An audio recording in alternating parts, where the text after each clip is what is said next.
It's hard to breathe, but that's alright. Hush.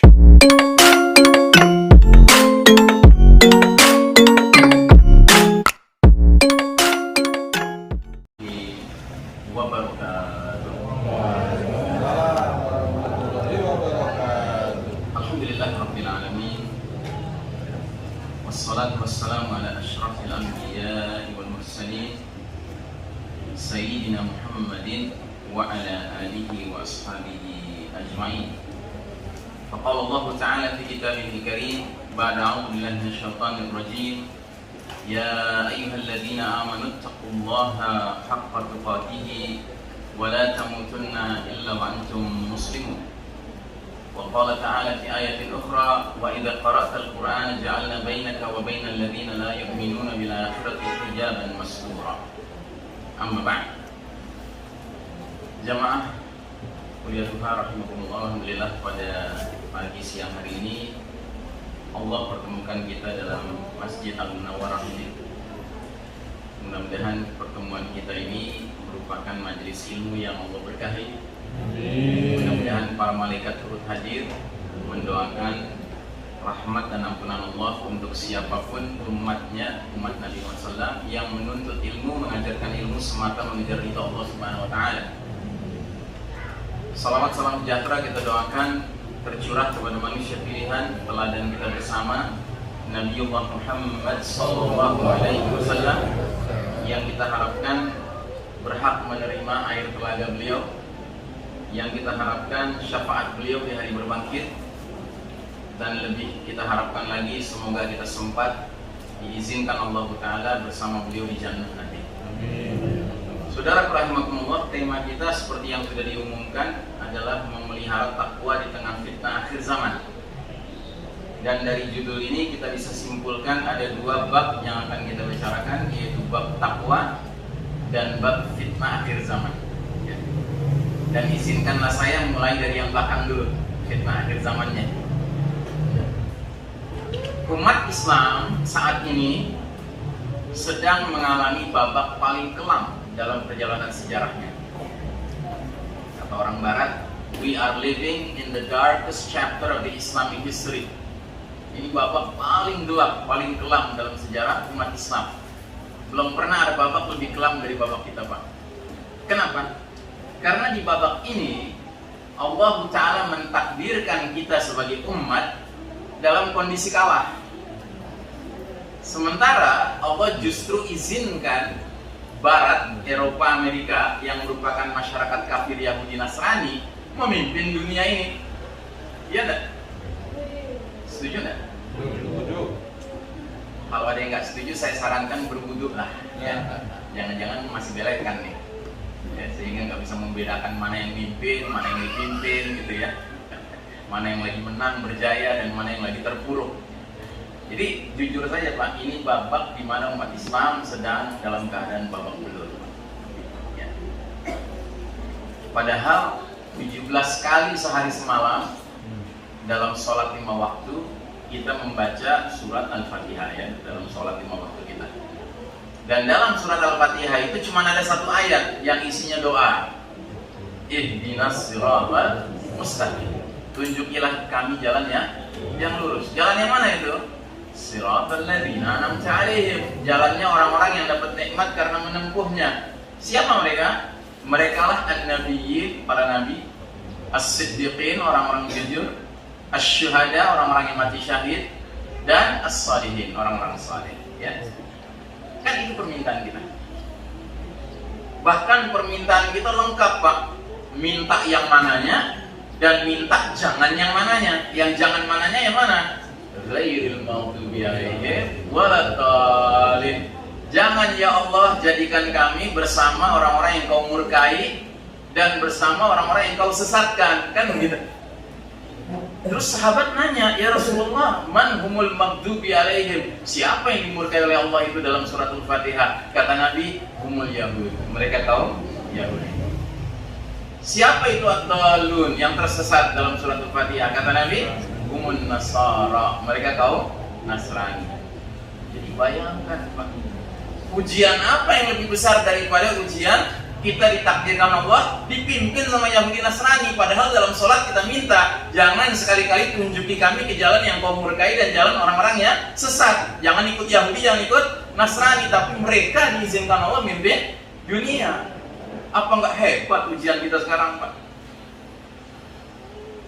Makanya Nabi Muhammad SAW sampai memperingatkan kita semua lewat para sahabat, lewat hadis. Kan beliau tidak ketemu kita kan, beliau ketemu para sahabat. Nabi sudah mengatakan, la tattabi'unna sunanal ladzina min qablikum shibran bi shibrin wa dira'an bi dira'in hatta law dakhalu fi juhri dabbin lattaba'tumuhu.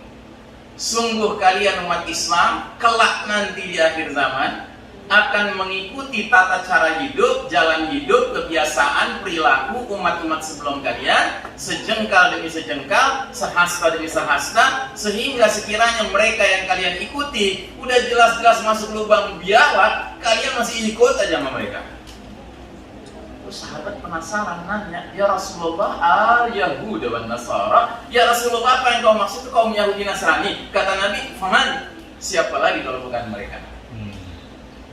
Anda tahu waktu Nabi menyampaikan hadis ini, para sahabat itu terheran-heran.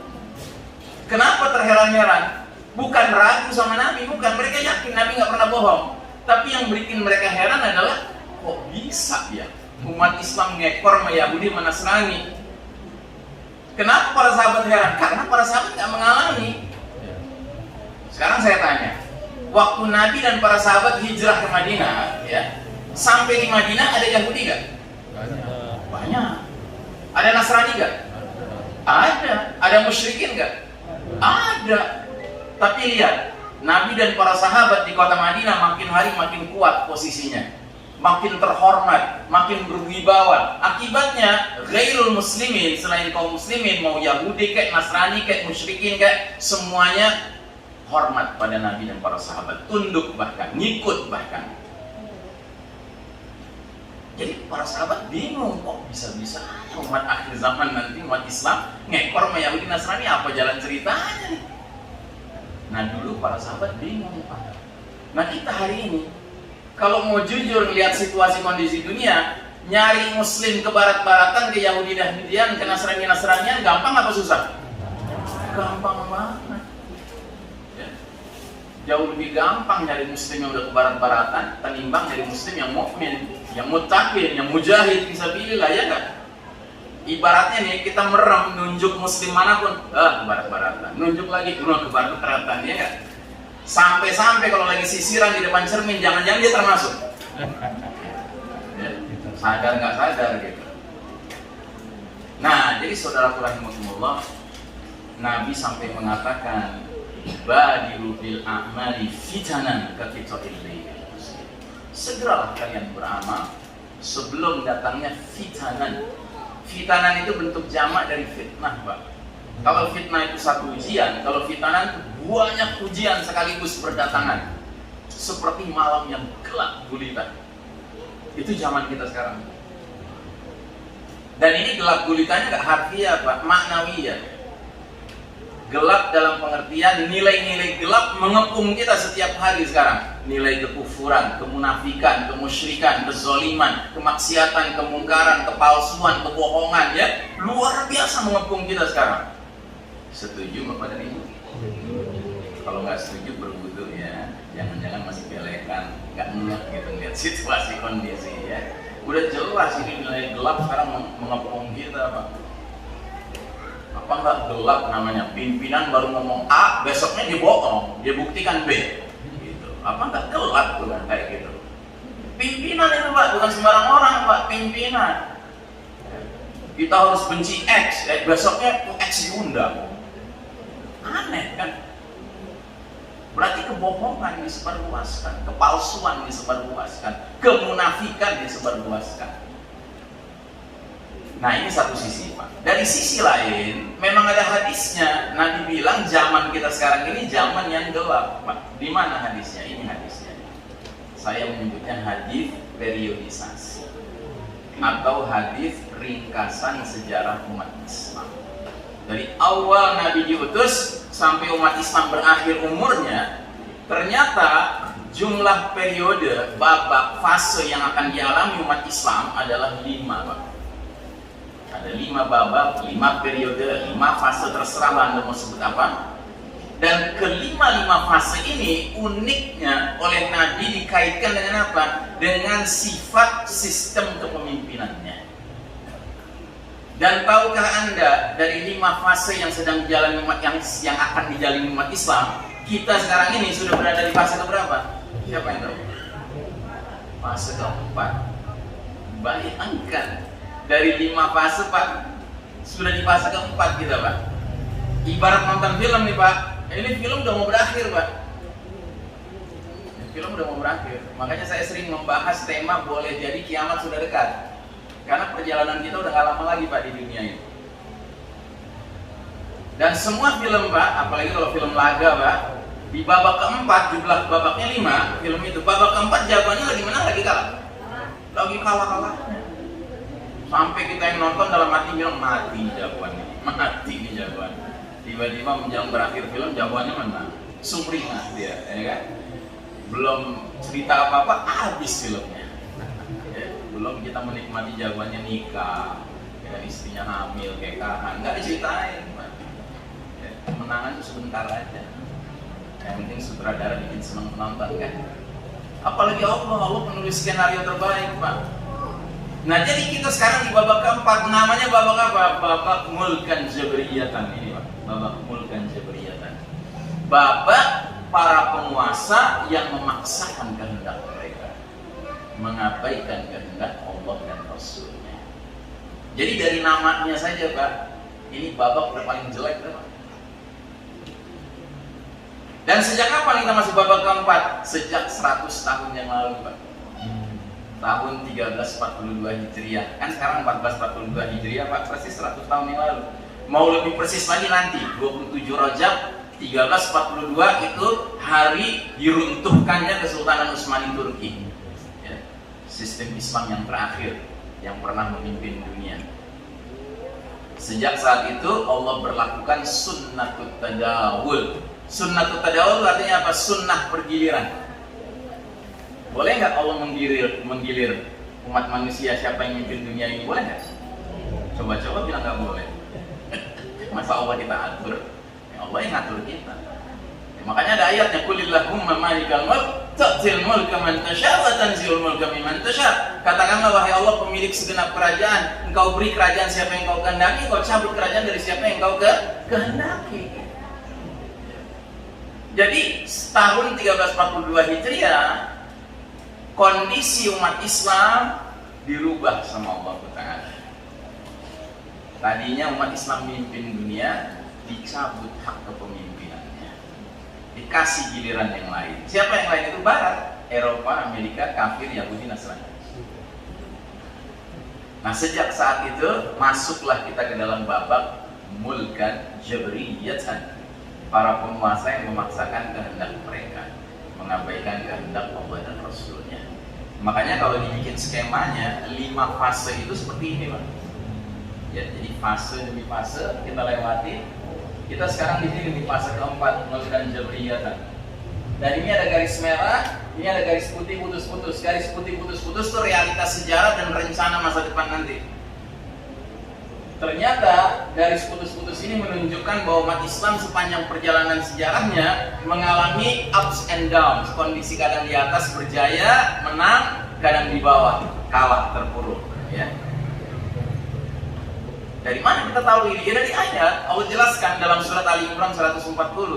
Kata Allah Ta'ala, wa tilkal ayyamu nudawiluha bainan nas. Demikianlah hari demi hari, masa kemenangan dan kekalahan, kejayaan dan keruntuhan kami pergilirkan di antara manusia agar mereka ngambil pelajaran.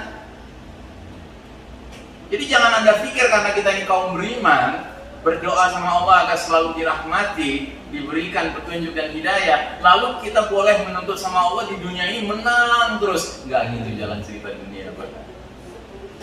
Jalan cerita dunia, kadang kita menang, kadang kita kalah. Kadang kita senang, kadang kita susah, Pak. Jangankan sebagai umat, Pak. Sebagai pribadi aja kan ada hari-hari kita senang, ada hari-hari kita sedih, kan?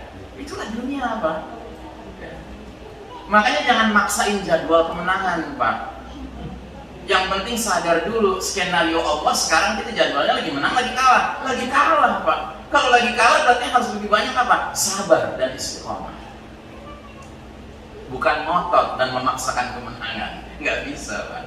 Jadwal kemenangan di tangan Allah Subhanahu wa Ta'ala. Dan percayalah akan ada jadwal nanti kita menang lagi, Pak. Belum berakhir. Babak keempat bukan babak terakhir, Pak. Babak terminal, bukan babak final. Nanti babak kelima datang lagi, namanya babak apa? Babak khilafah ala minhajin nubuwah, kekhalifahan sesuai metode kenabian tegak lagi. Wah, bisa-bisa ngomong khilafah nih. Bukan Ustaz Ihsan, Nabi yang ngomong, bukan Ustaz Ihsan. Kalau Ustaz Ihsan Anda boleh protes, tapi kalau Nabi silakan Anda protes, nekat. Nabi yang bilang kok, setelah babak keempat ini akan datang babak kelima, yaitu khilafah tegak kembali. Whether you like it or not, whether you are prepared or not, mau Anda suka nggak suka, mau Anda siap nggak siap, dia bakal tegak lagi. Jadi mereka yang sekarang nolak-nolak itu, Pak, ya kan? Nanti kalau zaman dia tegak, ya kan, dia posisinya di mana? Posisinya membela Dajjal nih nanti.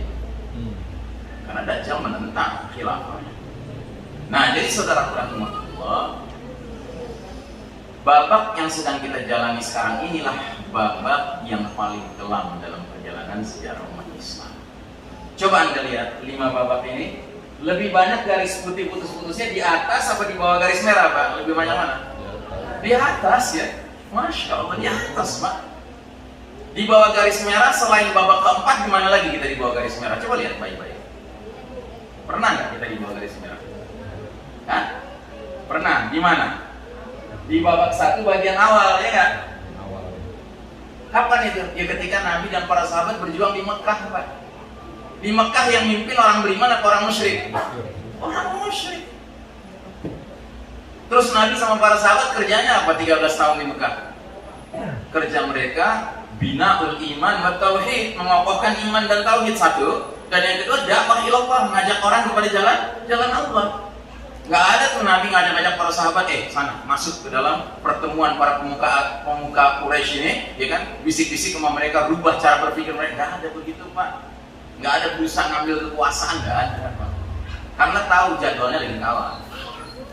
Kalau lagi kalah jadwalnya, apa yang harus kita lakukan? Kuatkan iman, kuatkan tauhid, terus kerja dakwah. Singkirkan orang dari kesyirikan dan kemunafikan menuju kepada tauhid dan kejujuran. Jangan kita lakukan. Jangan kerjakan yang lain. Kerjaan yang lain cuma bikin kita habis waktu aja. Nah, jadi saudara rahimakumullah,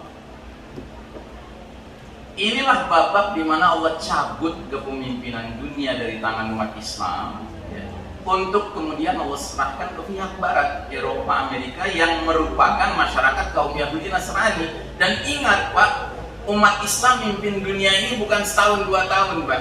Lihat, berapa lama kita memimpin? Dari tahun 0 Hijriah sampai tahun 1342 Hijriah, Pak. 1342 tahun, Pak. Umat Islam mimpin dunia ini, Pak. Bukan waktu sebentar, Pak. Makanya mental kita ini nggak pantas mental pengikut, Pak. Nggak pantas. Kalau kita oleh Allah ditakdirkan orang kafir yang memimpin dunia ini, kita harus punya sikap, Pak, ngadepin orang kafir ini. Jangan nurut, suruh 3M diikut, nambah-nambah lagi 5M, kalau perlu 17M. Nggak begitu. Kita punya akal sehat, kita punya petunjuk, kita punya kitab, dan kitab kita urusannya bukan sukses dunia saja, sukses dunia dan akhirat. Kalau kitab mereka urusannya dunia doang, Pak, itu pun dunia yang belum tentu benar. Nah, jadi saudara rahimahullah, pihak Barat ini adalah pihak masyarakat kaum kafir Yahudi Nasrani. Sedangkan masyarakat Yahudi Nasrani ini punya karakter seperti bangsa Rom. Rom itu Romawi, Pak. Yang mana Romawi itu ideologinya apa? Materialisme satu, dan hubbud dunia, cinta dunia, melupakan Allah akhirat. Dan tadi sudah saya bacakan hadis yang ini, ya, hadis lubang biawak, ya. Inilah realitas kita sekarang. Kita udah lihat nih Barat masuk lubang biawak, Pak. Kita ngikut juga. Barat pakai sistem politik yang ngaco itu, kita pakai sistem politik yang ngaco itu, udah kelihatan mereka kacau jadinya ujung-ujungnya. Kita pakai juga. Mereka pakai sistem ekonomi ribawi, kita pakai ribawi juga. Aneh. Gitu. Emang kita nggak punya petunjuk dari Allah, dari Rasul? Nah, jadi saudara rahimakumullah, peradaban mereka ini peradaban Romawi, sedangkan Allah jelaskan dalam surat bangsa Rum, bangsa Romawi ayat 7, bagaimana peradaban mereka itu? Ya'lamuna zahiran minal hayatid dunya wa hum 'anil akhirati hum ghafilun. Mereka bangsa Romawi ini hanya memahami, mengetahui, mengenal perkara-perkara yang zahir, yang material dari kehidupan dunia ini saja. Sementara terhadap kehidupan akhirat mereka lalai, Pak. Ini yang mimpin dunia sekarang, Pak. Ini yang mimpin dunia sekarang. Cuma ngerti urusan dunia saja. Itu pun yang zahirnya saja, yang material saja. Coba deh Anda ngobrol sama orang bule kafir, Pak. Mau Barat kayak, mau Eropa kayak, Amerika kayak, Anda ngobrol tentang urusan dunia, Pak, pasti mereka yang menguasai pembicaraan. Tapi coba Anda berani merubah topik, ngomongin kematian, ngomongin alam kubur, ngomongin hari berbangkit, ngomongin surga neraka, diam mereka, Pak. Kenapa diam? Karena dalam hati mereka, jangankan mereka ngerti, beriman aja kagak. Nah, akibatnya apa? Mereka yang mimpin dunia dengan peradaban materialisme, sekularisme ini. Akibatnya umat manusia nggak lagi hidup dalam sistem iman tauhid yang lurus dan berkah, melainkan hidup dalam sistem kafir syirik yang penuh dengan kesesatan dan merusak. Pasti itu, Pak. Jadi istilahnya selama 1342 tahun kita umat Islam berjaya, Pak, kita perkenalkan sistem iman tauhid dalam kehidupan dunia ini. Soal orang sudah dinaungi dengan sistem iman tauhid masih tetap kafir, urusan dia. Tapi yang penting kita sudah tunjukin ini loh sistem iman tauhid. Makanya hanya dalam sistem iman tauhid lah, Pak, orang yang tidak beriman bertauhid boleh hidup di dalamnya asal bayar jizyah. Tahu jizyah, Pak? Jizyah itu pajak orang non muslim yang tinggal dalam sistem Islam. Kalau dia bayar pajak itu tiap tahunan, ya kan? Dikasih jaminan sama pemerintahan Islam. Apa jaminannya? Satu, nyawanya dilindungi. Kalau ada musuh nyerang, mereka nggak usah ikut berperang, cukup tentara Islam yang berperang lawan musuh. Kedua, harta mereka dilindungi.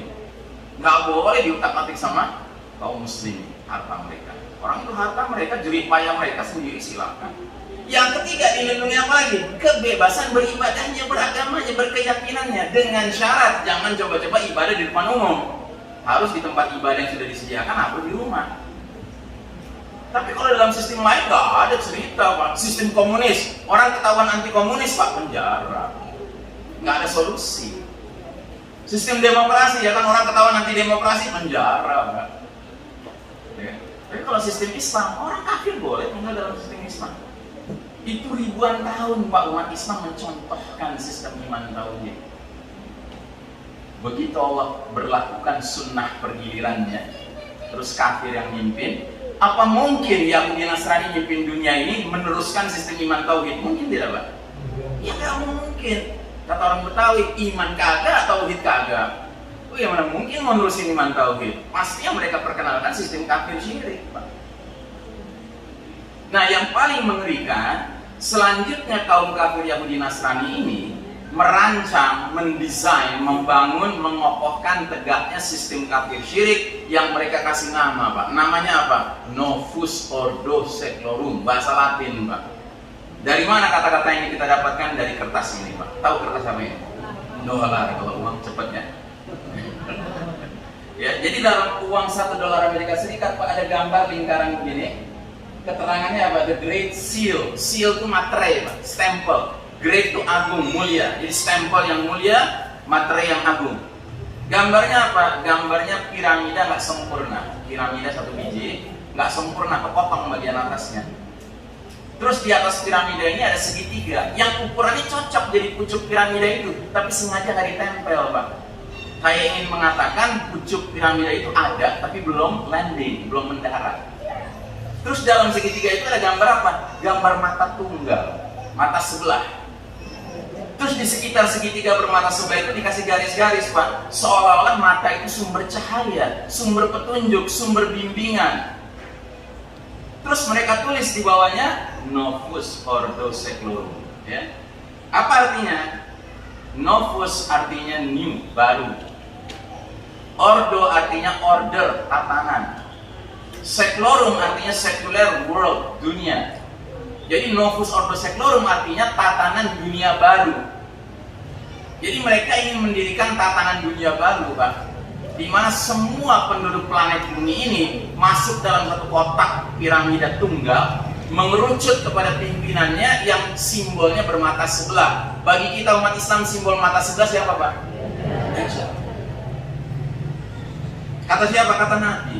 Nabi bilang, innahu a'waral aini wa inna rabbakum laisa bi'awar. Sesungguhnya Dajjal itu bermata sebelah, sedangkan Allah Rabb kalian tidak bermata sebelah.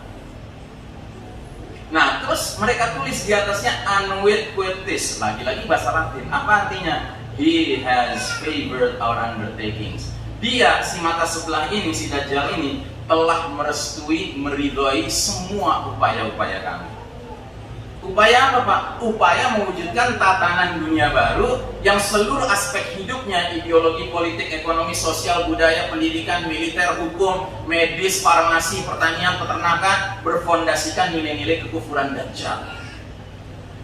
Itu kondisi dunia sekarang, Pak. Jadi janganlah naif-naif amat gitu menganggap oh kalau bidang ini mah oke-oke aja. Nggak ada bidang sekarang yang dibiarin sama mereka, Pak. Semua bidang udah diacak-acak, Pak. Nah, karenanya saya mengatakan bahwa tatanan dunia baru ini, New World Order, Novus Ordo Seclorum ini tiada lain adalah sistem Dajjal.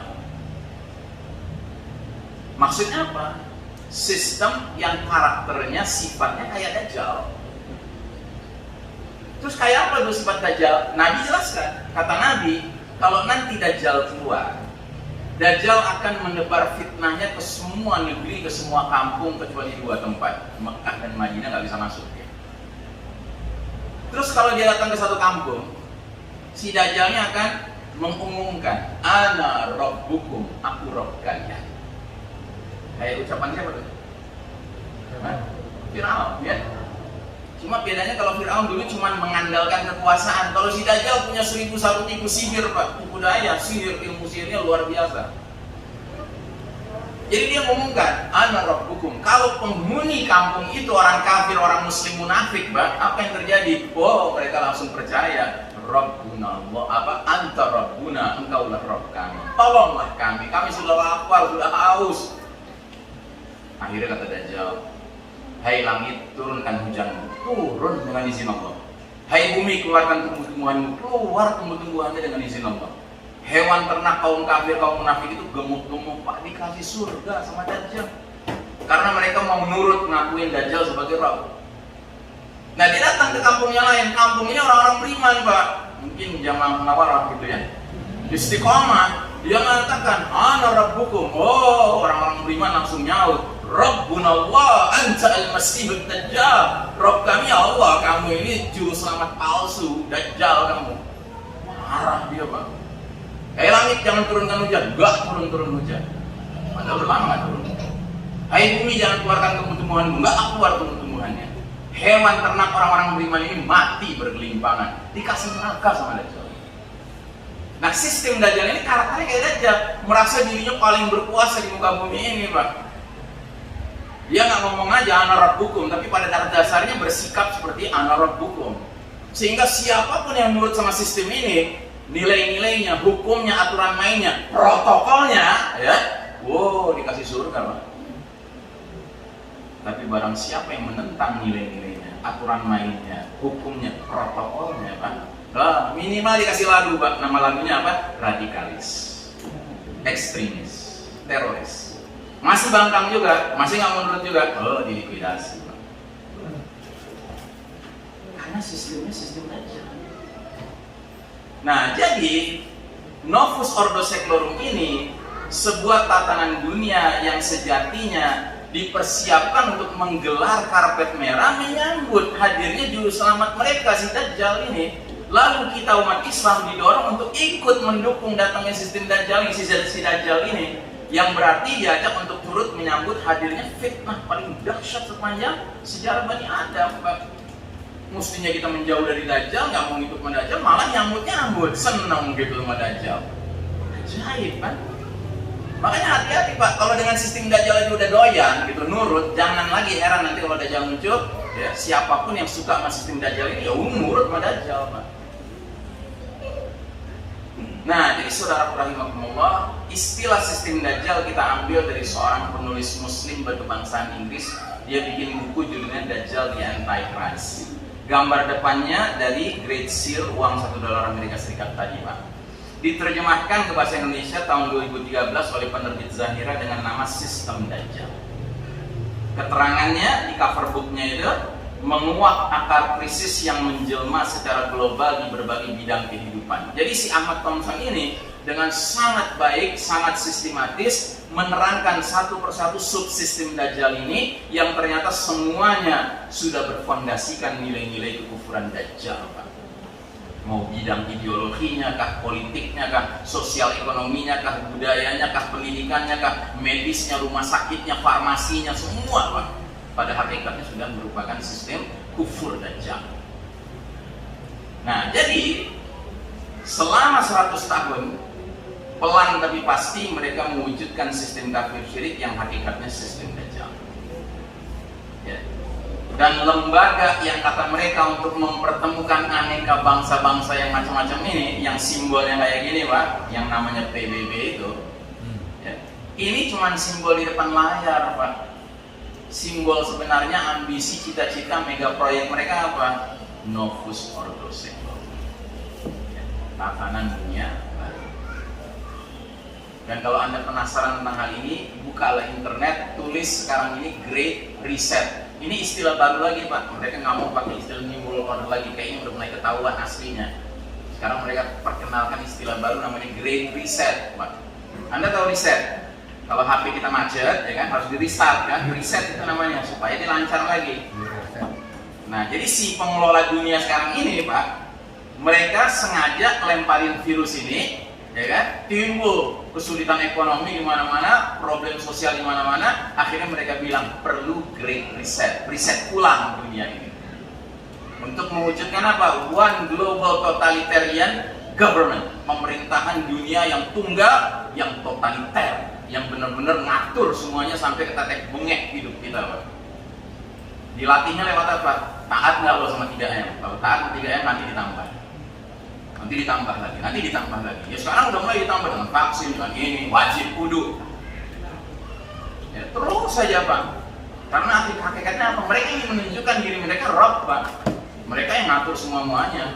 Lo mau senang, nurut sama gue. Gak mau senang, ya gak usah nurut. Tapi gue kasih kesulitan hidup sama gue. Terus. Nah, jadi saudara rahimakumullah, pantas kalau Nabi melanjutkan hadis di awal tadi yang belum selesai, lanjutannya sebagai berikut. Segeralah kalian beramal sebelum datangnya fitnah yang begitu banyak seperti malam yang gelap gulita. Yusbihur rajulu mu'minan wa yumsi kafiran. Di pagi hari seseorang masih dalam keadaan beriman, mukmin, sore harinya jadi kafir. Di sore hari orang masih beriman, mukmin, paginya jadi kafir. Jelas-jelas Nabi membandingkan pagi beriman, sore kafir. Nabi tidak membandingkan pagi berbuat baik, sore berbuat jahat. Bukan antara baik dan jahat, Pak, antara masih beriman dan jadi kafir, Pak. Jadi sedemikian masif dan destruktifnya badai fitnah yang muncul sekarang ini, ancaman bagi umat Islam bukan terjerumus dalam dosa kecil, Pak. Bukan dalam dosa besar, Pak. Tapi dosa yang namanya nawaqidul iman, pembatal iman. Dan ini puncak dari kegelapan babak keempat ini, Pak. Munculnya mereka-mereka yang mengaku muslim, tapi sadar tidak sadar terjerumus dalam dosa pembatal keimanan, sehingga dia udah nggak sadar dia sudah murtad, Pak. Perlu contoh nggak, Pak, pembatal keimanan? Perlu contoh nggak? Ya. Siap. Siap nggak siap dia, namanya ilmu ya. Saya kasih 2 contoh, Pak. Contoh pertama, faham pluralisme. Hati-hati dengan paham. Karena siapapun muslim, kalau sudah kemakan dengan paham pluralisme, cepat atau lambat dia akan mengatakan semua agama baik, semua agama sama, semua agama benar. Nah, ucapan seperti ini, Pak, masuk dalam kelompok nawaqidul iman, pembatal iman. Ustadz Iksan ekstrim, masa ngomong gitu aja batal iman? Oh iya, Pak, kalau nggak pakai dalil batal, Pak. Apa ekstrim saya? Tapi sekarang saya kasih tahu dalilnya. Catat. Ali Imran ayat 19. Apa kata Allah dalam ayat itu? Inna dina indallahil Islam. Sesungguhnya agama yang Allah ridhai di sisinya hanyalah Islam. Masa Muslim pernah baca Quran, pernah ketemu ayat ini, terus merasa lebih cerdas dari Allah? Enggak lah, masa Allah cuma ridho sama Islam? Semua agama baik, semua agama benar, semua agama sama. Saya punya tetangga kanan rumah saya Kristen, Pak. Wow, tapi kalau istrinya masak selalu banyak sama kita. Baik betul sama kita. Sedangkan tetangga kiri saya Muslim, Pak, jenggotan segini, anggota partai Islam, koruptor. Enggak lah, agama mau baik-baik aja, tergantung oknumnya. Ada nggak Muslim ngomong gitu zaman sekarang, Pak? Ada kan? Itu namanya apa? Namanya dia sudah kemakan dengan pluralisme, Pak. Saya kasih lagi dalil supaya Anda kuat ininya, hujjahnya. Surat Ali Imran 85. Apa kata Allah di ayat itu? Wa may yabtaghi ghairal islami dinan falan yuqbala minhu wa huwa fil akhirati minal khasirin. Barang siapa mencari selain Islam sebagai agama, sekali-kali gak akan diterima darinya, dan dia di akhirat tergolong orang yang merugi. Masa ia Muslim pernah baca ayat ini masih berani-beraninya berpendapat dirinya lebih cerdas, lebih arif dari Allah, sehingga mengatakan semua agama sama? Satu lagi dalil saya kasih, Al-Hijr ayat 2, Pak. Surat Al-Hijr itu surat ke-15 ayat 2. Apa kata Allah? Rubbama yawaddul ladzina kafaru law kanu muslimin. Kadangkala nanti di akhirat orang-orang kafir itu berandai-andai sewaktu di dunia jadi muslim. Berarti dia nyesel kan? Dia nyesel kenapa milih agama selain Islam. Karena ternyata Islam itu beda dengan agama lainnya. Jadi gak ada cerita semua agama sama, gak ada cerita. Agama yang benar cuma satu, bisa di sisi Allah. Dan kalau kita sudah meyakini ini, Pak, jangan juga kita jalan di tengah umat manusia yang aneka ragam agama dan keyakinan, membusungkan dada, merasa hebat sendiri. Nggak begitu, Pak. Kenapa? Karena yang Allah jamin itu Islamnya, bukan Muslim. Kita Muslim, Pak. Kalau Muslim kadang-kadang bisa benar, kadang-kadang bisa salah. Kalau Islam nggak ada cacat celahnya, Pak. Makanya hati-hati, Pak. Jangan pernah bilang Islam agama paling benar. Oh enggak, Pak, Islam bukan agama paling benar. Kalau Islam agama paling benar, agama lain juga benar, tapi kurang benar. Enggak, Allah nggak pernah bilang Islam agama paling benar. Yang Allah bilang apa? Islam itu dinul haq, agama yang benar, Pak. Yang berarti agama lain apa? Batil. Itu harus duduk dalam pemahaman kita, sambil tidak perlu sombong, tidak perlu. Bersyukurlah ditunjuki ke jalan yang benar ini, ke agama yang benar ini, alhamdulillah. Jelas ya? Nah, jadi ini dosa pembatal iman yang pertama, contoh pertama. Contoh kedua, saya kasih dua contoh.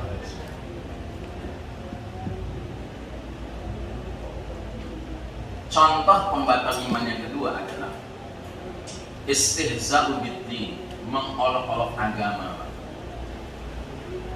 Jadi jangan main-main dengan mengolok-olok agama, Pak. Karena ini dosanya bukan dosa kecil, bukan dosa besar, tapi dosa pembatal iman. Barang siapa sudah mengolok-olok agama Islam, pada hakikatnya sejak saat itu semua kebaikan yang dia kerjakan, mau sholatkah, puasakah, sedekahkah, berbuat baik pada orang tuakah, pada tetanggakah, nggak ada nilainya sebelum dia taubat dari dosa tersebut. Apa dalilnya? Dalilnya surat At-Taubah ayat 65-66. Bunyinya bagaimana? Tidak perlu kamu minta maaf karena kamu telah mengolok-olok agama ini. Mereka akan mengatakan, oh kami cuma bercanda saja, bergurau saja. Terus kata Allah, apakah dengan Allah, ayat-ayatnya dan Rasulnya kalian mau bercanda, bergurau? Sungguh kalian telah kafir setelah beriman. Batal iman, Pak. Dan hari ini orang mengolok-olok agama ada nggak, Pak? Banyak. Nah, jadi berjatuhan korban di sekeliling kita sekarang ini, Pak. Ini yang saya katakan tadi, hadis Nabi, pagi masih beriman, sore kafir. Nah, jadi saudara rahimakumullah, Sistem Dajjal telah menjelma menjadi peradaban penuh dosa, bahkan menghasilkan umat Islam yang murtad dari dinnya. Karena kehidupan sudah tidak lagi ditujukan, diarahkan untuk meraih ridha Allah, melainkan menuju penyambutan roh palsu yang bakal datang, namanya Dajjal. Selesai bab fitnah akhir zaman. Sekarang kita bicara bab takwa. Dalam surat Al-Anfal 29, Allah Subhanahu wa taala berfirman, "Ya ayyuhalladzina amanu in tattaqullaha yaj'al lakum furqana."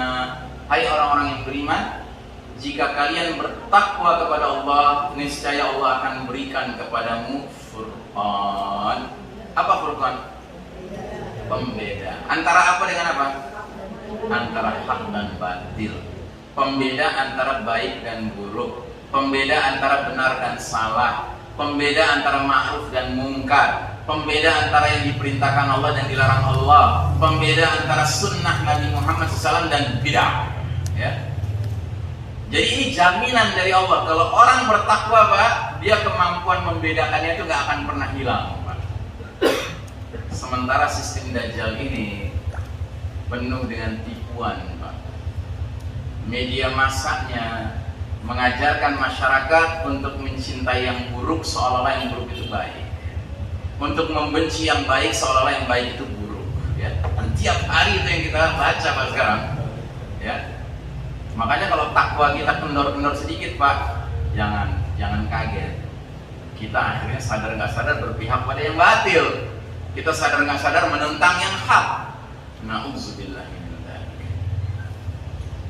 Kemudian dalam surat Al-Maidah ayat 3, Allah Subhanahu wa taala berfirman, "Al-yawma ya'isal ladzina kafaru min dinikum fala takhshawhum wakhshawun." Pada hari ini orang-orang yang kafir sudah berputus asa mengalahkan agamamu Islam. Karenanya janganlah kalian takut sama orang-orang kafir itu, tapi takutlah kepadaku, kata Allah Subhanahu. Jadi Islam ini Pak, sedemikian megahnya ajarannya, sedemikian sempurnanya ajarannya Pak. Orang-orang kafir itu udah putus asa ngalahin Islam Pak. Putus asa mereka mengalahkan ajaran Islam ini, ajaran yang sempurna ini Pak. Cuman Allah nggak pernah jamin mereka putus asa ngalahin umat Islam Pak. Umat Islam dengan agama Islam sama apa beda? Beda. Agama Islam itu dari Allah sempurna, gak ada kekurangannya, gak ada cacat celahnya Bang. Tapi kalau umat Islam kumpulan manusia yang menganut agama Islam, kadang-kadang kuat imannya, kadang-kadang lemah imannya. Kadang-kadang ada yang mukmin sejati, ada yang mukmin munafik, pengkhianat, berpihak pada orang kafir, ya kan? Makanya orang-orang kafir itu gak pernah berpikir ngalahin Islamnya, tapi yang penting bagaimana umat Islam itu menjadi lemah. Karenanya kita diperintahkan sama Allah, berislam ini jangan setengah-setengah. Allah berfirman di surat Ar-Rum ayat 30, "Fa'aqim wajhaka lid-dini hanifa, fitratallahi allati fataran nas 'alaiha." Hadapkanlah wajahmu kepada agama yang lurus. Hadapkan wajahmu dengan lurus, dengan fokus kepada agama ini. Agama yang Allah ciptakan sesuai dengan penciptaan manusia, fitrahnya. Jadi kita disuruh berislam ini jangan selintas pandang Pak, tapi sepenuh konsentrasi, sepenuh hati. Supaya apa? Kalau kita benar-benar berpegang pada Islam, itu musuh mengalahin kita susah Pak, karena kita berpegang pada yang sempurna. Tapi kalau kita berpegang pada Islam juga tapi berpegang pada yang lain juga, ya kan? Oh senang tuh musuh tuh. Kalau perlu dikasih tambahan yang lain-lainnya, ya kan? Ramuan-ramuan lain yang bukan Islam ditambahin. Disebutlah Islam progresif, disebutlah Islam moderat, disebutlah Islam fundamentalis, disebutlah Islam ini dan itu, macam-macam Islam diperkenalkan. Sedangkan Allah nyuruh kita apa? Wa qul ishhadu bi annana muslimun. Saksikanlah, ucapkanlah kepada umat manusia, saksikanlah kami ini kaum muslimin, titik Pak. Nggak perlu nambah MW, saya muslim Pancasila, saya muslim Nusantara, saya muslim moderat, saya muslim modern, ya kan? Nggak ada cerita Pak, emang Islam nggak sempurna sehingga perlu tambahan bantuan dari akal pikiran manusia. Siapa manusia bisa nambah-nambahin Islam supaya lebih baik daripada yang sudah datang dari Allah Ta'ala? Ya, tak mungkin. Nah, karenanya dalam sebuah hadis Nabi mengatakan bisa saja Islam ini yang dipegang oleh umat Islam yang berbeda-beda tingkat kualitasnya ini, Pak, akhirnya menjadi ikatan yang terlepas satu demi satu. Ini dia hadisnya, bahwa ikatan Islam bisa terlepas simpul demi simpul. Berbanding lurus dengan apa? Dengan lemahnya umat Islam. Bagaimana bunyi hadisnya? La tunqadanna ural islami urwatan urwatan fa kullaman taqadat urwatun tashabbat fan-nasu billati taliha wa awwaluhunna naqdan al-hukmu wa akhiruhunna as-salat. Kata Nabi, sungguh tali ikatan Islam ini akan terurai simpul demi simpul. Setiap kali satu simpul terurai, manusia bergelayutan pada simpul sisanya, Pak. Itu lepas lagi, simpul sisanya lagi dipegang, lepas lagi simpul sisanya dipegang. Kata Nabi, maka awal simpul yang bakal terurai urusan apa? Urusan hukum. Yang paling akhir terurai urusan apa? Urusan sholat. Sejak 100 tahun yang lalu ketika Allah takdirkan bukan umat Islam lagi memimpin dunia ini, pelan-pelan itu simpul pada copot atu-atu, Pak. Yang paling pertama yang copot simpul apa? Negeri-negeri muslim rame-rame menyatakan nggak mau pakai hukum Islam, pakai hukum sekuler.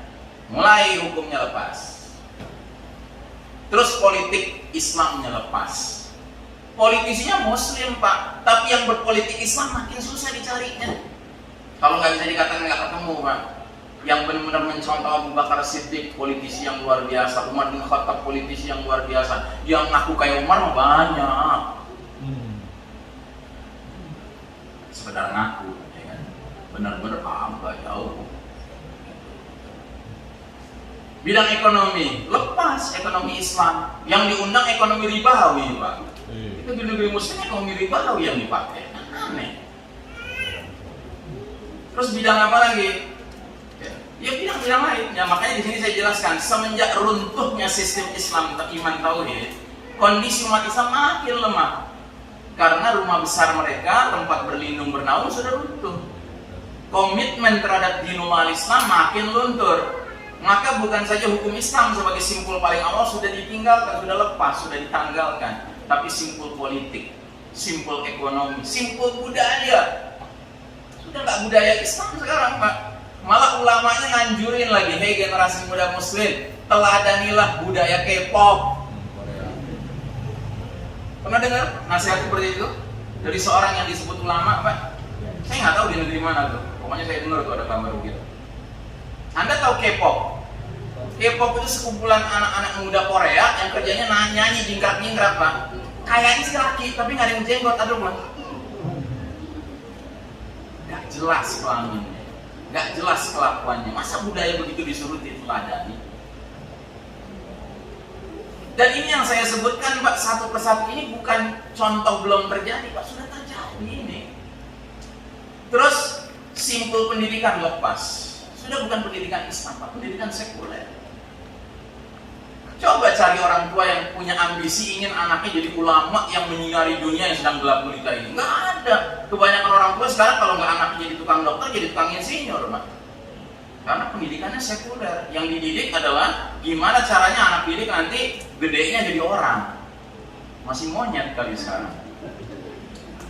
Pengertian jadi orang itu apa sih? Jadi orang yang punya kerjaan yang jelas, yang gajinya gede, yang pensiunnya cakep. Kan gitu. Berarti apa sistem pendidikan ini tujuannya adalah dunia. Dan Nabi mencela orang menuntut ilmu untuk kepentingan dunia. Dicela sama Nabi. Tapi sistem pendidikan kita sekarang begitu. Terus apa lagi? Bidang medis, wah, udah lepas, udah copot. Dulu kita mengenal tibun nabawi, Pak, pengobatan cara Nabi. Waktu zaman Islam berjaya, para tabib itu kalau menangani pasien, Pak, begitu pasiennya sembuh, apa dia bilang? Alhamdulillah, Allah sudah menyembuhkan kamu. Dia nggak bilang saya menyembuhkan kamu, kan? Tapi coba lihat medis modern sekarang, Pak, melahirkan dokter model apa? dokter yang berani ngomong begini, Pak, setelah mempelajari diagnosa jantung Bapak, kayaknya umur Bapak tinggal 3 bulan. Playing God, Pak, bermain Tuhan. Ucapan dokter sekarang pakai sabda Nabi, firman Tuhan, yang nggak boleh dibantah sama sekali. Bidang militer, mana ada militer negeri Muslim sekarang yang terang-terangan menyatakan tujuan militernya apa? Jihad, bisa bilang nggak ada, Pak. Yang ada militer sekarang pakai semboyan sekuler. Apa itu? Right or wrong is my country. Mau benar mau salah gue bela negara. Islam nggak ngajarin begitu. Benar dibela, salah ditegur. Bukan ditaati. Malah lebih parah Pak sekarang. Right or wrong is my cukong. Nah, gitu. Mau benar mau salah bela cukong.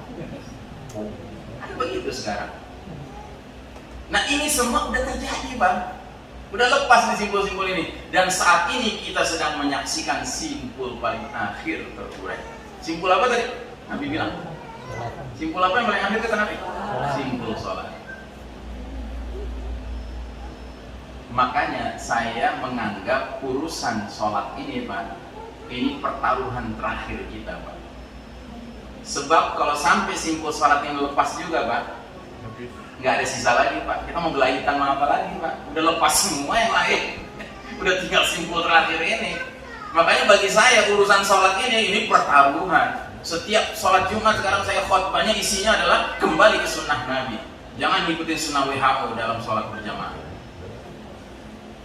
Hati-hati Pak, ini bukan main-main Pak, ini sistematis. Yahudi ini mengacak-acak kita Pak, dibilang hukum sudah, politik sudah, ekonomi sudah, budaya sudah, pendidikan sudah, militer sudah, medis sudah Pak. Ya, mau sholat juga rela kita. Ya, nggak bisa Pak, ini pertarungan terakhir Pak. Maka mari kita kembali kepada asas-asas pemahaman kita tentang sholat Pak. Yang saya mau sampaikan ini nggak ada yang baru Pak. Saya cuma ngingetin aja. Satu, kaidah fikih yang agung tentang urusan ibadah. Apa kata para ulama kita? Al-aslu fil ibadatu al-hadar. Hukum asal ibadah, dan sholat itu bagian dari ibadah ritual seremonial ya Pak. Hukum asalnya apa? Terlarang. Nggak ada ceritanya orang bisa sholat ngarang-ngarang sendiri gitu Pak. Nggak ada. Jadi nggak ada ceritanya dalam urusan sholat pintu kreativitas dan inovasi dibuka, nggak ada Pak. Hadis nabinya apa? Hadis nabinya sallu kama ra'aitumuni usolli. Sholatlah kalian seperti kalian lihat aku sholat. Berarti kalau urusan sholat istilahnya yang ada cuma copy paste. Begitu Nabi, begitu kita.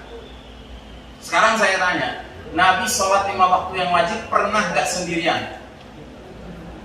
Nggak pernah. Nabi selalu berjamaah, termasuk waktu awal belajar tentang sholat yang ngajarin saya Pak Malaikat Jibril, jamaah berdua.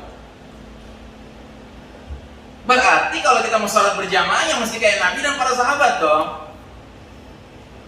Mari kita lihat pesan-pesan Nabi SAW berjamaah. Kata Nabi, waktu Nabi mau memimpin sholat berjamaah para sahabat, Nabi usap bahu-bahu mereka, dada-dada mereka seraya berkata, la takhtalif sufufakum fatakhallaf qulubukum. Janganlah berselisih dalam barisan shaf kalian sehingga berselisih hati kalian.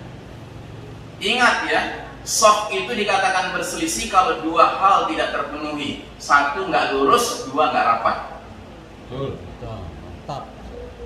Dia lurus tapi renggang-renggang, itu namanya berselisih. Dia rapat tetapi kayak ular gitu ya, melingkar-melingkar gitu, itu namanya berselisih. Dia harus lengkap dua-duanya. Dan kita sekarang makin jarang dengar imam sholat sebelum sholat ngomongnya lengkap. Itu makin jarang Pak. Entah kenapa ngomongnya bahasa Arabnya lengkap. Sau sufufakum fa inna tasfiyata sufuf min tamami sholat. Terjemahannya luruskan dan sesuaikan shafnya. Kalau dulu bilangnya luruskan dan rapatkan shaf. Dari mana nih kata sesuaikan? Sesuaikan sama siapa? WHO. Dari mana? Terus kata Nabi dalam hadis yang lain, tegakkanlah shaf-shaf kalian, barisan kalian, sejajarkan pundak-pundak kalian, tutuplah celah-celah di antara kalian. Siapa yang ngomong nih? Siapa yang ngomong? Nabi Muhammad SAW, bukan Iksan Tanjung. Kalau Iksan Tanjung Anda boleh protes, Anda boleh negosiasi tawar-menawar, tapi kalau sudah Nabi yang ngomong, nggak ada cerita tawar-menawar. Imam Syafi'i rahimahullah menziarahi makam Nabi. Di atas makam Nabi dia bilang apa? Pendapat siapapun selain penghuni makam ini boleh diterima, boleh ditolak. Tapi kalau sudah penghuni makam ini yang berpendapat, wajib seorang mukmin mentaati, mematuhinya. Terus kata Nabi selanjutnya apa? Lemah lembutlah terhadap kedua tangan saudara kalian. Jadi kalau anda di saf kedua nih, saf depan anda ternyata ada celah, kayaknya muat satu orang lagi sempit, masuklah dengan lemah lembut. Karena di kiri kanan itu saudara anda.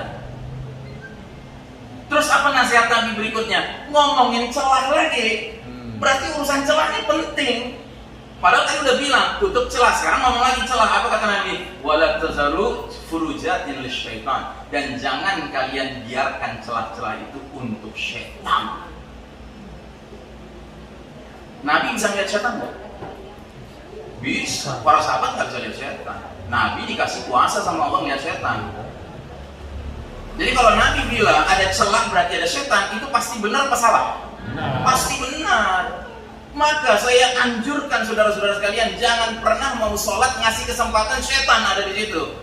Sekarang ada masjid-masjid sampai tanda buat setan di mana dikasih kehormatan, di tanda tempat tulis ini. Nauzubillah min dzalik. Cabut tuh tanda.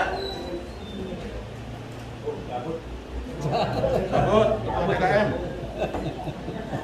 Saya kalau datang ke satu masjid yang distancing, Mbak, justru saya cari tuh tanda, saya tutup tuh tanda. Karena apa? Saya nggak mau setan di situ. Biar saya manusia yang ada di situ, orang beriman. Itu orang beriman, Pak. Dan sekali lagi saya tanyakan, ini ucapan saya, ucapan Nabi Muhammad SAW. Ucapan Nabi kita, masa kita ragu sama Nabi kita? Percuma berbusa-busa salawat salam sama Nabi, tapi kita nggak mau nurut sama Nabi. Jangan dong. Kita udah mengucapkan 2 kalimat syahadat, Pak. Ini urusan hidup mati, Pak, syahadatain, Pak. Tiba-tiba datang nih aturan baru. Ya kan, begini. Nurut aturan baru itu. Siapa yang ngasih aturan itu? Siapa dia? Masa yang sudah ibaratnya hidup mati, Pak, kita tekan kontrak untuk hidup mati, Pak, bisa kita tawar untuk datang sesuatu yang belum jelas hidup matinya, Pak, agak. Dan ini belum selesai, Pak. Lebih ngeri lagi selanjutnya kata Nabi apa? Waman wasola saffan wasolahullah, waman qata'a saffan qata'allah. Barang siapa menyambung saf, Allah sambung dia. Barang siapa mengutus saf, Allah putus dia. Oh, ngeri banget. Urusan apa ini sambung dan putus? Urusan rahmat Allah, Pak. Kan kasihan orang berjauh-jauh ke masjid berjamaah. Oh, merasa dia Allah, alhamdulillah mudah-mudahan merahmati sholat kami. Boro-boro dirahmati, lu sengaja memutus sholat. Ngerti, Pak? Dan ini bukan hadis baru, Pak. Ini hadis sudah dari dulu ada di situ, Pak. Kenapa hadis yang udah dari dulu ada di situ bisa kalah sama aturan baru yang muncul di pengumuman-pengumuman pojok-pojok jalanan tahun 2020?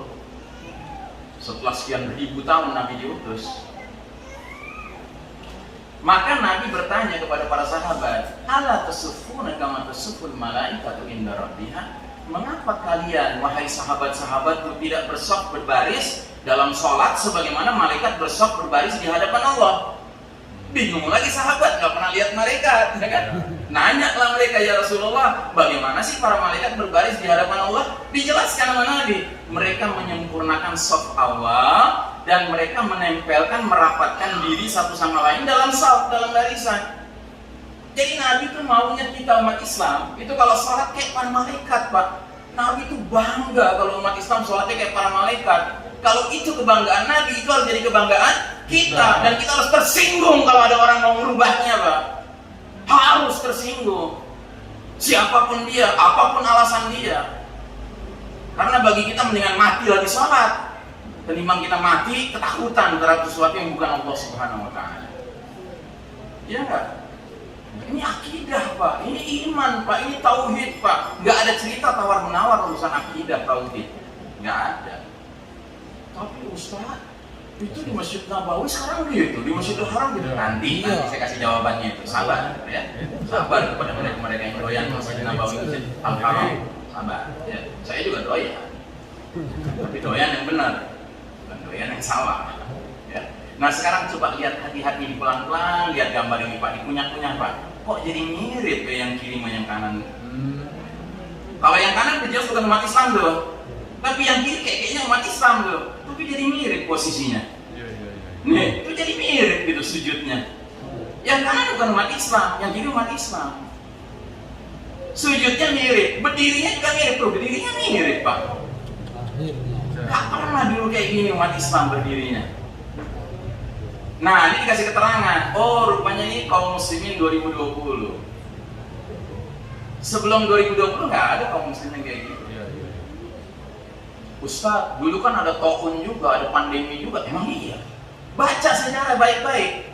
Anda tahu taun zaman dulu Pak kayak apa? Lebih mengerikan daripada sekarang. Zaman dulu taun itu dalam sejarah Islam, pagi-pagi orang kelihatan mulai tanda-tandanya muncul di kulitnya nih, sorenya meninggal. Kalau sekarang di swab, di tes positif, tunggu sekian hari isolasi mandiri, setelah sekian belas hari kemungkinannya apa? 80% sembuh kemungkinannya, 3% meninggal. Jumlah orang yang udah kena COVID sedunia sekarang Pak 50 juta, yang meninggal berapa? 1,5 juta Pak, 3%. Yang sembuh berapa Pak? Sekitar 30 juta Pak yang sembuh. Tapi kenapa ya bayangannya kalau udah positif COVID itu udah hukuman mati Pak, vonis mati. Padahal zaman dulu taun lebih mengerikan Pak. Zaman dulu pagi tanda-tanda, sore meninggal, satu kecamatan itu 5.000, 10.000 orang meninggal Pak. Ada catatan sejarah masjid berubah cara sholat berjamaahnya? Nggak ada Pak. Nggak ada catatan sejarah masjid berubah cara sholat berjamaahnya. Tapi yang sholat berjamaah sedikit Pak. Kenapa? Karena yang sehat sedikit. Kalau sekarang yang sehat sedikit atau banyak? Banyak, tapi pura-pura sakit. OTG, ya kan? Orang tanpa gejala, ya tanpa gejala ya udah nggak sakit dong. Pakai istilah keren-keren. Jujur Pak, saya geram dengan ungkapan-ungkapan seperti ini. Saya sekarang mulai ngajar orang, kalau dia nelfon dia bilang, 10 hari yang lalu pernah saya ditelepon, Pak Ustadz, kemarin saya di swab tes ternyata positif Pak Ustadz. Kayaknya saya kenanya 3 hari yang lalu ada kerumunan, arisan keluarga. Stop, saya bilang. Jangan teruskan pembicaraan. Bahwa Anda diuji Allah dengan sakit ini, sudahlah itu takdir Allah. Yakinlah Allah akan mengampuni dosa-dosa Anda. Jangan ditambah-tambahin dengan tracing, tracking, ngecek, nusurin. Ini dari mana nih gua kenanya? Sama juga tuh budaya suuzon, Pak, sangka buruk. Gak benar dalam Islam kayak begitu, Pak. Gak ada Islam ngajarin kayak gitu. Islam tuh ngajarin ya sudah, kalau kita kena musibah ya sudah. Ini Allah milih kita untuk dilatih bersabar. Ya. Kalaupun sampai meninggal ya sudah takdir. Mau apa? Ya kan? Nggak ada budaya dalam Islam itu kalau kita sakit ditusuri sebabnya dari siapa. Ya dicari-cari. Ya. Kata orang Citayam itu ngadi-ngadi, Pak. Ngada-ngada itu. Terus mau dilaporin ke puskesmas. Kemarin tuh saudara-saudara saya yang kerumunan tuh si pulan tinggal di sini. Oh, disuruh periksa puskesmas. Yang untung siapa yang punya tes? Ya kan? Janganlah begitu, ya. Nah, maka Nabi sampai nanya, mengapa kalian tidak bersaf seperti para malaikat bersaf? Kan ini cakep Pak, coba lihat ke gambar yang kiri. Saf laki-laki rapet Pak, nggak ada setan bisa nyelip di situ. Yang gambar kanan, saf wanita rapet Pak, nggak ada setan ikut serta di situ. Sekarang umat Islam diganggu setan itu udah gampang Pak. Di sholatnya pakai ngundang lagi setan. Gak pantas betul Pak, kita sudah terlalu banyak.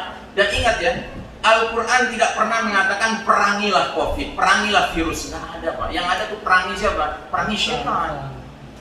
Inna syaitana lakum aduwan fattakhiduhu aduwa. Sesungguhnya syaitan bagi kalian tuh musuh, perlakukan dia sebagai musuh. Dan salah satu musuh kita tuh apa? Sangka buruk sama saudara kita sendiri. Curiga, ya kan? Bahwa dia menularkan penyakit, gue bisa menularkan penyakit. Ngapain juga kita curiga merasa diri kita menularkan penyakit? Ya. Sangka baiklah kepada Allah Subhanahu Wa Taala. Itulah yang membuat kita sehat, Pak. Yang membuat kita sehat, kita tidak berpikiran negatif. Dan ini dalam ilmu kedokteran juga begitu. Orang-orang yang kena COVID, tapi dia cemas, dia anxiety, makin gampang dia kekebalan tubuhnya merosot. Akibatnya apa? Nggak ada perlawanan. Tentara-tentara imunitasnya nggak muncul dalam dirinya. Yang muncul tentara-tentara keok. Udah keok duluan. Nah, jadi saudaraku rahimakumullah, hadis berikutnya ini yang paling merisaukan saya. Tolong dicamkan baik-baik saudaraku rahimakumullah. Kata Rasulullah SAW, sesungguhnya umatku, umat Islam, akan datang di hari berbangkit nanti dengan wajah, dengan kaki, dengan tangan yang bercahaya bersinar, bekas wudhu. Jadi Nabi nanti mengenal umat Islam dari bekas wudhunya, Pak. Kelihatan bercahaya wajah, tangan, dan kakinya. Terus kata Nabi, ketahuilah, aku menyambut mereka di telaga. Jadi Nabi punya telaga, air jernih, yang setiap muslim lewat situ dibagi satu gelas. Setiap muslim yang sudah minum dari air telaga Nabi bakal tidak haus selama-lamanya di padang mahsyar. Masya Allah. Ya. Terus kata Nabi, ada beberapa orang dihalang-halangi mendekati telagaku, mendatangi telagaku, seperti onta hilang nggak bisa kembali ke pemiliknya. Dipanggil sama Nabi, kemari, karena Nabi lihat mereka wajahnya, tangannya, kakinya bercahaya, tanda dulu berwudu bahkan sholat. Dihalau sama malaikat. Akhirnya malaikat jelaskan, sesungguhnya mereka telah mengganti ajaranmu setelahmu. Jadi mereka rubah ajaran Islam ini. Dan inti ajaran Islam setelah tauhid apa? Sholat, Pak. Sholat dirubah. Akhirnya yang Nabi tadinya panggil-panggil dibilang apa sama Nabi? Sukman, menjauh. Nabi nggak mau dekat-dekat sama umatnya yang ngaku-ngaku umatnya tapi berani-berani merubah ajarannya. Mau Pak kita menjadi umat yang nantinya udah ngeliat Nabi nih, udah rindu sama Nabi, pengen minum dari telaganya, kagak boleh. Dihalau sama malaikat. Mau. Kalau mau terusin aja nih kebiasaan ngundang setan di tengah-tengah barisan soft kita. Nah, ini dari satu sisi semua ini. Nah, dari sisi lain, Allah Ta'ala dalam surat Al-Ma'idah ayat 82 menerangkan tentang siapa musuh kita dari kalangan manusia, Pak. Kalau dari kalangan jin sudah ketahuan lah para setan jin itu. Sekarang dari kalangan manusia siapa? Kata Allah, latajidanna syaddan nasi adawatan lilladzina amanu al-yahuda walladzina asyraku. Sungguh kamu Muhammad akan mendapati orang-orang yang paling keras permusuhannya kepada orang-orang beriman ialah satu, orang-orang Yahudi, dan dua, orang-orang musyrik. Dan hari ini Pak, di jengkal bumi mana umat Islam paling teraniaya? Di dua negeri. Satu di Palestina oleh kaum Yahudi Zionis, kedua di Cina Barat, Xinjiang, oleh kaum musyrikin Cina. Ini dua negeri yang paling terzolimi umat Islam hari ini, Pak. Berarti benar ayat ini, terbukti. Lalu kata Nabi dalam hadis, innal yahuda qad sa'imu dinahum, sesungguhnya Yahudi itu bosan sama agama mereka. Wa hum qaumun hasadun, dan mereka itu kaum yang hasad, yang iri. Dan terutama mereka hasad sama kita umat Islam dalam tiga hal, Pak. Satu, dalam hal raddis salam. Kebiasaan umat Islam kalau ketemu mengucapkan assalamualaikum dibalas waalaikumsalam. Jadi Yahudi itu sangat iri sama kita dalam hal ukhuwah Islamiyah. Yahudi paling gak senang melihat umat Islam saling berkasih sayang karena Allah, gak senang mereka. Makanya kalau ada yang ketemu mengucapkan assalamualaikum dibalas lagi waalaikumsalam, mereka gedeknya bukan main, Pak. Dan itu melebar, Pak. Kan kata Nabi, senyum pada saudaramu sedekah, ya nggak? Mereka bikin aturan, senyum itu nggak boleh kelihatan, ya kan? Wudhu pakai masker, sehingga nggak kelihatan senyum kita nggak bisa saling sedekah. Sehingga sekarang saya kreatif aja, Pak. Kalau datang ke toko ada tulisan wajib pakai masker, saya pakai masker. Tapi selesai bayar di kasir saya bilang, Pak, saya lagi senyum, Pak. Tapi nggak kelihatan. Tapi saya mau bagi sedekah. Terus apa lagi kata Nabi? Kata Nabi, dua muslim ketemu jabat tangan, Pak. Sejak tangan tuh nempel, rontok tuh dosa-dosa, Pak. Dibikin aturan, jangan jabat tangan. Nah, gitu aja, ya kan? Ada nggak tuh sempat nggak tuh dosa jatuh tuh? Agak sempat. Padahal umat Islam harusnya cinta dengan ampunan Allah. Sangat berharap semua cara untuk bisa diampuni Allah, dia akan kejar. Ukhuwah Islamnya nggak suka mereka pada kalangan kita. Ada kawan saya orang Betawi, Pak. Tinggal serumah sama ayahnya 80 tahun, Pak. Suatu hari ayahnya ini, si kakek ini, makan bareng sama mantunya, anaknya, cucu-cucunya meriung gitu. Datang encingnya. Tahu encing? Encing itu artinya makciknya ya, tantenya, adik dari ayahnya ini. Udah nenek-nenek juga 70-an tahun. Begitu datang dia ngelihat abangnya lagi makan bareng-bareng gitu. Dia bilang, "Bang, emang kalau abang makan kayak begini bareng-bareng? Lah emang dari dulu aja begini," katanya. "Kamu udah lupa?" Enak banget ya. Ini sekarang kalau anak, mantu, cucu datang, mereka cuma klakson dari mobil, tet tet tet. Saya ke jendela depan ruang tamu, mereka buka jendela mobil, mereka dadah-dadah. Saya juga dadah-dadah. Udah kayak monyet di kebun binatang katanya. Gitu Pak. Ya. Gara-gara si Covid. Nggak ada birrul walidain, nggak ada. Menghormati orang tua nggak ada. Kasih sayang cucu dengan orang tua nggak ada. Ya. Takut-takutin juga. Bagaimana ceritanya? Saya seorang kakek, Pak, saya udah punya cucu. Saya tahu rasanya senangnya, gembiranya ketemu cucu itu kayak apa. Gendong cucu, nyium cucu, meluk cucu. Ya. Itu fitrah. Dan mereka nih musuh-musuh Islam ini, Yahudi ini paling benci dengan manusia kalau suka dengan fitrahnya. Karena mereka sendiri udah gak fitrah, Pak. Yang sesama jenis, transgender lah, ya kan, kayak gitu-gitu. Ya kan? Orang mereka bangsa kera dan babi kalau kata Al-Quran. Nah terus yang kedua, mereka nggak hasad sama kita dalam urusan apa? Iqamatis sufuf, dalam kedisiplinan kita ngatur soft, Pak. Nggak suka mereka melihat umat Islam itu softnya lurus dan rapat, nggak suka. Makanya hari ini siapa yang paling gembira melihat umat Islam sholatnya kayak di Masjid Nabawi dan Masjidil Haram sekarang ini? Yahudi. Seneng banget mereka, sukses mereka. Pernah ada wartawan muslim wawancara seorang jenderal Amerika, Pak, tentara. Dia tanya begini, "Pak Jenderal, kalau Anda ditugaskan ngatur barisan 2 juta prajurit, kira-kira berapa lama Anda perlukan waktu untuk ngerapihin barisan mereka?" Dia jawab mikir gitu. "Ya sebulan lah," katanya. Terus sama wartawan ini dikasih lihat video umat Islam lagi tawaf di musim haji, Pak. Tapi ingat, haji yang normal, Pak, bukan haji sekarang. Sekarang kan hajinya nggak normal, Pak. Ini haji yang jutaan orang gitu loh, Pak. Dia bingung lihat orang pada ngider-ngider gitu ya Ka'bah.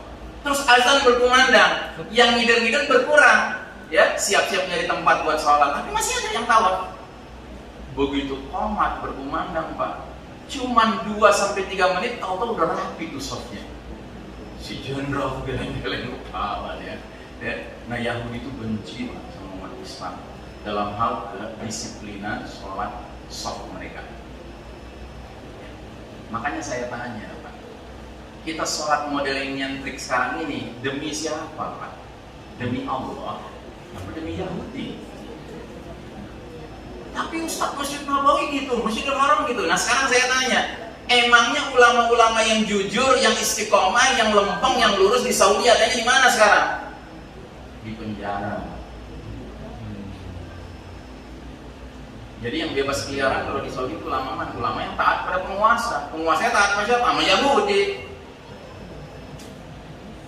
Kalau saya sebut namanya, Pak, pasti Anda tahu, tapi saya nggak mau sebut namanya. Nah orang ini ulama besar Pak di Saudi. Bulan Juli 2020 kemarin khutbah Jumat di Masjidil Haram bilang apa?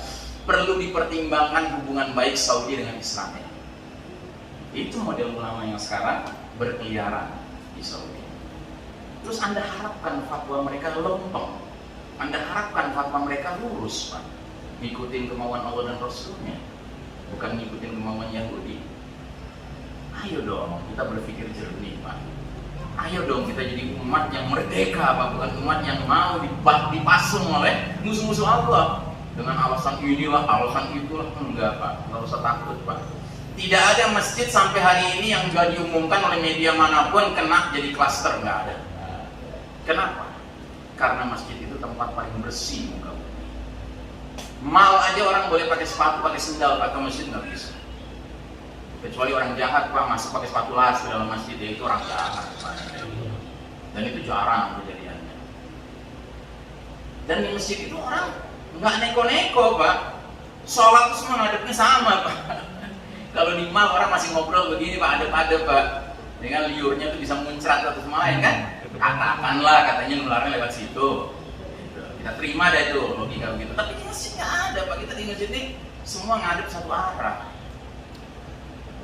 Dan seperti saya katakan tadi, media massa sekarang anti-Islam Pak. Kalau ada satu masjid aja jadi klaster Pak, pasti diberitain. Kenapa nggak diberitain sekarang? Karena nggak ada.